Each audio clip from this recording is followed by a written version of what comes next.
Part fifth में भी 3-4 part दिए, उसके फर्स्ट और सेकंड पार्ट पहले हम लेते हैं। कह रहा है relation are in a set A of human being, ठीक है। तो सेट ए किसको बता रहा है? Human being of a town, ठीक है, किसी टाउन के ह्यूमन बीइंग को बता रहा है सेट ए। मतलब सेट ए में भैया कुछ ह्यूमन रहते होंगे, ठीक है, मेल और फीमेल, राम, गीता, सीता, ठीक है। तो ह्यूमन बीइंग जो भी इंसान है वो रहते हैं सेट ए में। और this is the relation R on set A, यानी कि R is the subset of what? A cross A, ठीक है। तो आर के जो एलिमेंट होंगे वो ऑर्डर्ड पेयर टाइप के होंगे, यानी ये भी कोई बंदा होगा, इंसान होगा, और ये भी कोई इंसान होगा। अब इन दोनों इंसान में रिलेशन क्या है? X and Y work at the same place, X और Y work at the same place, ये रिलेशन है। तो क्या ये रिफ्लेक्सिव है? बिल्कुल है। तो फर्स्ट वाले की रिफ्लेक्सिविटी अगर आप चेक करोगे, ठीक है बच्चों, तो आपको पता है कि x, x belongs to relation होगा। क्यों? क्योंकि अगर आप दोनों बंदे सेम ही ले लो, ठीक है, दोनों बंदे अगर आप सेम ही ले लो तो वो सेम प्लेस पे ही तो काम करते होंगे ना। तो हम क्या बोल सकते हैं? x, x belongs to relation for all x belongs to set A, hence this is what? This is reflexive. ये रिफ्लेक्सिव हो गया, ठीक। अब इसकी सिमेट्री स्टूडेंट्स चेक करने के लिए बहुत इजी, आप खुद भी कर सकते हो, इसमें तो कोई ऐसा क्वेश्चन तो अभी एग्जाम में आएंगे भी नहीं, ठीक है। अब सिमेट्री के लिए स्टूडेंट्स लेट अस से कि x, y belongs to relation है, x, y belongs to relation है, तो होना क्या चाहिए? y, x भी रिलेशन को बिलोंग करना चाहिए, ठीक है। तो अरे x, y ले लो, तुम a, b ले लो, जो बोलना बोल लो। x, y belongs to relation है, तो बच्चों इस स्टेटमेंट का क्या मतलब है कि x and y work at the work at the same place, x and y work at the same place. अब इस स्टेटमेंट को तुम ऐसे भी तो लिख सकते हो, x and y work at the same place का क्या मतलब है कि y and x work at the same place. आप बोल रहे हो कि x and y same place पे वर्क करते हैं, या आप बोल दो y and x same place पे वर्क करते हैं, बात क्या है? सेम ही। तो इस स्टेटमेंट को हम ऐसे भी लिख सकते हैं। अब y and x work at the same place का क्या मतलब है कि y, x belongs to relation है। रिलेशन क्या था कि पहला और दूसरा सेम प्लेस पे काम करते हो, पहला और दूसरा सेम प्लेस पे काम करते हैं, इसका मतलब ये वाला एंड ये वाला belongs to what? Relation for all x, y belongs to, for all x, y belongs to set A. अब ध्यान से चेक करो बच्चों, लेके क्या चले थे? x, y belongs to relation, आ क्या गया? y, x belongs to relation. अब इसकी ट्रांसिटिविटी चेक करने के लिए, ठीक है स्टूडेंट्स, इसकी ट्रांसिटिविटी चेक करने के लिए आप 3 एलिमेंट लोगे, x, y, z belongs to set A लोगे, फिर आप बोल दोगे कि late us say x, y belongs to relation and y, z belongs to relation, ये आपने बोल दिया। अब x, y belongs to relation का क्या मतलब है कि x एंड, जब तुमने बोल दिया कि ये दोनों ये ऑर्डर्ड पेयर रिलेशन को बिलोंग करता है, इसका मतलब x and y work at same place, work at the same place. फिर एंड लगा देंगे, ठीक है। फिर y, z belongs to relation, मतलब y and z work at the same place, work at the same place. अब student ध्यान से चेक करिए, x और y अगर सेम प्लेस पे वर्क करता है और y and z same place पे वर्क करता है, तो सुनो, x जहाँ करता है वहीं y करता है और जहाँ y करता है वहीं z करता है। इसका क्या मतलब है कि x जहाँ काम करता है वहीं z करता है। तो इस स्टेटमेंट का मतलब है कि x and z work at the same place, और x और z अगर सेम प्लेस पे वर्क करते हैं तो इसका मतलब देखो, पहला दूसरा सेम प्लेस पे वर्क करता है, तो वो पहला दूसरा किसको बिलोंग करता होगा? रिलेशन को। लेके क्या चले थे? a, b belongs to relation and b, c belongs to relation, आ क्या गया? a, c belongs to relation, hence this is the transitive relation. तो ये रिफ्लेक्सिव भी है, सिमेट्रिक भी है, ट्रांजिटिव भी है। तो ये एक इक्विवेलेंस रिलेशन का एग्जाम्पल है। सेम पार्ट भी आप ऐसे ही करोगे, वहाँ वर्क की जगह बस रहने को बताया गया है कि x and y live in the same locality.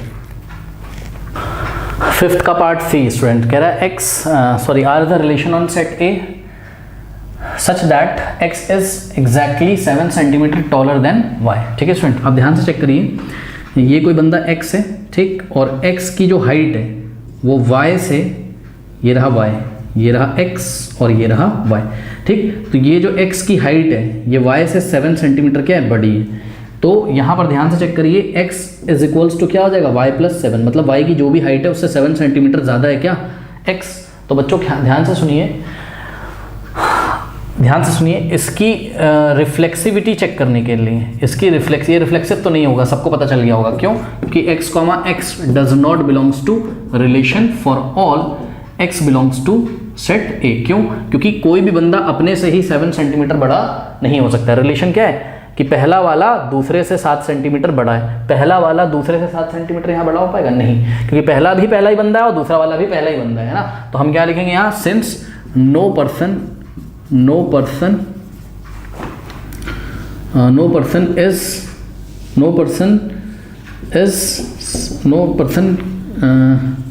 Can be 7 centimetre taller than himself या हरसेल्फ। कोई भी ह्यूमन बीइंग अपने से ही 7 सेंटीमीटर बड़ा नहीं हो सकता है, लंबा नहीं हो सकता है, इसलिए x, s does not belongs to relation. तो ये क्या हो गया, ये रिफ्लेक्सिव तो नहीं हुआ। अब सिमेट्रिक, ठीक है स्टूडेंट, इसकी सिमेट्री चेक करने के लिए बहुत इजी है यार। अगर तुमने बोल दिया कि x, y belongs to relation है, तो इसका क्या मतलब है? इसका मतलब है कि x is exactly 7 centimetre, x is exactly 7 centimetre taller than y, x is exactly 7 centimetre taller than y। x अगर टॉलर है, लंबा है, किससे? y से 7 सेंटीमीटर। तो बच्चों कभी भी y x से 7 सेंटीमीटर टॉलर हो ही नहीं सकता है, ठीक है। तो this implies what? This implies कि y is 7 centimetre smaller than x, ठीक है। अब आपकी स्टेटमेंट क्या आ गई इसकी हेल्प से, यानी कि इसकी हेल्प से आपकी स्टेटमेंट ये आ गई क्या, कि y is यहाँ टॉलर नहीं आया, स्मॉलर आ गया, ठीक। तो हम क्या बोलेंगे कि this implies y, x does not belongs to relation for all x, y belongs to set A। तो ये सिमेट्री भी नहीं हुआ, ठीक है। अब ट्रांजिटिव रिलेशन बच्चों ध्यान से चेक करिए। अगर आपने 3 एलिमेंट लिए हैं x, y और z, यहाँ पे मैं आपको z को भी बना के दिखा देता हूँ, ये रहा आपका z, ठीक है, ये रहा आपका z। और अब हम क्या बोल रहे हैं कि x टॉलर है y से 7 सेंटीमीटर एंड y टॉलर है किससे? z से। तो ये देखिए,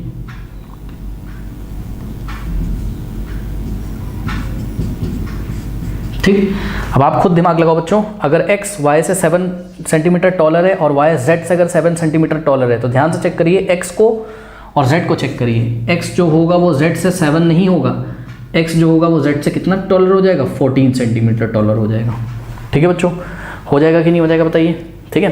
तो यहाँ पर ट्रांजिटिविटी कैसे चेक करोगे आप? ट्रांजिटिविटी कैसे चेक करोगे आप? ट्रांजिटिविटी आप इस तरीके से चेक करोगे, let us say there are 3 elements x, y, z belongs to set A, और आप मान के चल लो क्या कि x, y belongs to relation and y, z belongs to relation. ये आप मान के चल गए, ठीक, ये आप लेके चल गए।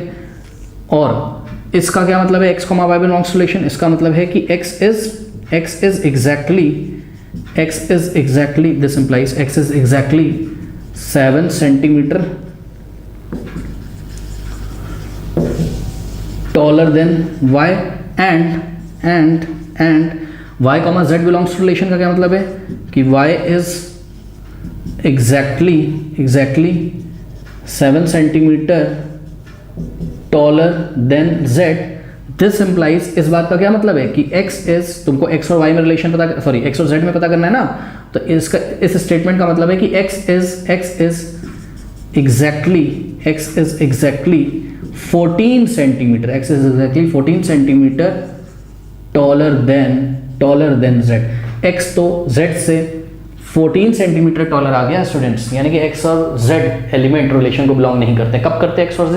जब x एग्जैक्टली z से 7 सेंटीमीटर टॉलर होता तब बिलोंग करते। तो अब इसका क्या मतलब आ गया? इसका मतलब हो गया x, z does not belongs to what? Relation. तो लेके क्या चले थे? x, y belongs to relation and y, z belongs to relation, और इसकी हेल्प से नहीं आ पाया। क्या नहीं आ पाया? x, z belongs to relation इस बार नहीं आया। x, z does not belongs to relation आ गया for all x, y, z belongs to set A, hence this relation is not transitive. तो ये ट्रांजिटिव नहीं हुआ, तो ये ना तो रिफ्लेक्सिव है, ना तो सिमेट्रिक है और ना तो ट्रांजिटिव है। ओके फ्रेंड, पार्ट डी देखिए, इसमें आपका this the relation on set A x, y, x is the wife of y। तो पहला वाला इज द वाइफ ऑफ दूसरा वाला, ठीक, पहला वाला इज द वाइफ ऑफ दूसरा वाला। तो बच्चों ये रिफ्लेक्सिव तो नहीं है। क्यों नहीं है? रिफ्लेक्सिविटी में ये पास क्यों नहीं हो पाया बताइए? क्योंकि x comma x does not belongs to relation for all x belongs to a। मतलब कोई भी, देखो x is the wife of y, मतलब पहला वाला दूसरे का क्या है, वाइफ है। तो पहला वाला इसका मतलब क्या है, फीमेल। कोई भी फीमेल अपनी ही वाइफ थोड़ी ना हो सकता है ना। तो इसका मतलब क्या हो गया कि रीजन क्या लिखोगे, सिंस नो पर्सन या no lady can be wife of herself. कोई अपनी ही वाइफ थोड़ी ना हो सकता है, कोई लेडी अपनी ही वाइफ थोड़ी ना हो सकती, ठीक। तो रिफ्लेक्सिव नहीं हुआ। अब रिफ्लेक्सिविटी के बाद हमको क्या चेक करना है, इसकी सिमेट्री, ठीक है। सिमेट्री में आप लेके क्या चलोगे, x comma Y belongs to relation लेके चलोगे, ठीक, for all x comma Y belongs to what, set A। तो x comma Y belongs to relation आप लेके चले, इसका क्या मतलब है, आप लेके चले हो कि x is the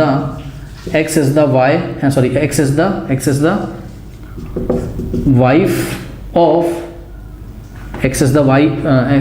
of y, ये बात आप लेके चले हो।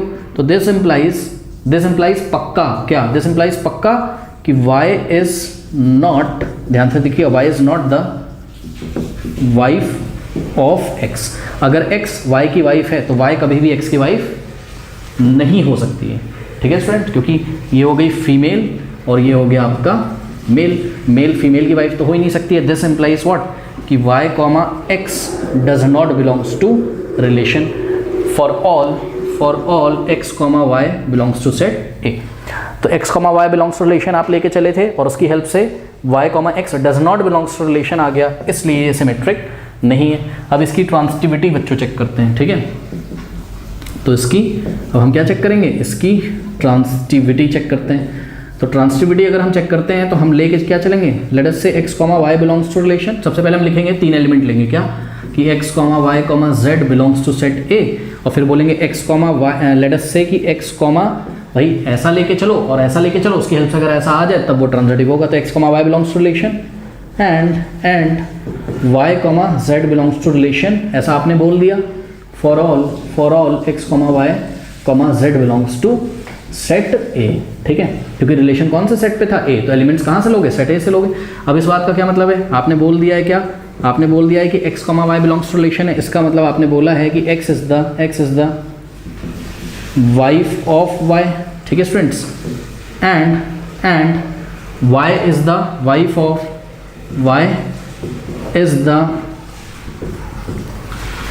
x is the wife of y and y is the wife of z, ठीक है।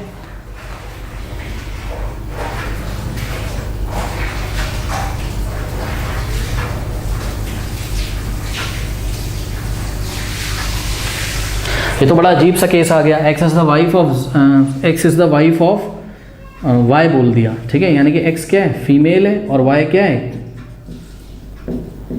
हस्बैंड है ना, y क्या है, हस्बैंड है, मतलब y क्या है, मेल है। और अगली बार आप क्या बोल रहे हो कि y is the wife of, भाई जब रिलेशन में मान लिया तो बोलना तो पड़ेगा ही, y is the wife of z। इसका मतलब ये क्या है, z क्या है, मेल है, y वाइफ है किसकी, z की, और y को क्या होना पड़ेगा, फीमेल। तो ये तो केस ही पॉसिबल नहीं होगा, यहाँ पर y क्या है, मेल है, और यहाँ y क्या हो गई, फीमेल है, ठीक है स्टूडेंट। तो ऐसा कभी हो ही नहीं सकता। तो हम क्या लिखेंगे, हम यहाँ से सीधे बोल सकते हैं यार, क्या कि x कॉमा, जब यही बात नहीं ट्रू हो रही है कि यहाँ पे y मेल है और यहाँ फिर फीमेल हो गया, ऐसा कैसे हो सकता है ना। तो हम पहले तो यही लिख दें क्या कि this case is not possible, this case is not possible. उसके बाद हम लिख दें क्या कि y comma hence y comma z does not belongs to relation, y और z रिलेशन को बिलोंग नहीं करते हैं, ठीक है, इसलिए ये ट्रांजिटिव भी नहीं हुआ, ठीक है। तो एक फालतू का क्वेश्चन था, कर लीजिए। तो स्टूडेंट इसका पार्ट ई आप खुद ही करिएगा। उसमें क्या लिखा हुआ है, पार्ट ई में x इज द वाइफ की जगह बस क्या है, फादर है, ठीक। तो आपको भी पता है, सीधी सी बात है, जैसे वाइफ वाला केस हुआ था, कोई भी बंदा अपना ही फादर थोड़ी ना होगा। उसके बाद अगर x y का फादर है तो y x का फादर थोड़ी ना होगा। उसके बाद अगर x y का फादर है और y अगर z का फादर है, x अगर y का फादर है और y अगर z का फादर है, ध्यान से चेक करिए, तीसरा वाला मैं केस डिस्कस कर ले रहा हूँ। अगर x y का फादर है, x अगर y का फादर है और y अगर z का फादर है, ठीक है स्टूडेंट्स। एक्स फादर है किसका, वाई का, और वाई फादर है किसका, जेड का। ठीक है स्टूडेंट्स, तो एक्स जेड का फादर थोड़ी ना होगा, ठीक, क्योंकि एक्स तो वाई का फादर है, ठीक, इसलिए ट्रांजिटिव भी नहीं होगा। तो ये पार्ट आप स्टूडेंट खुद करिएगा।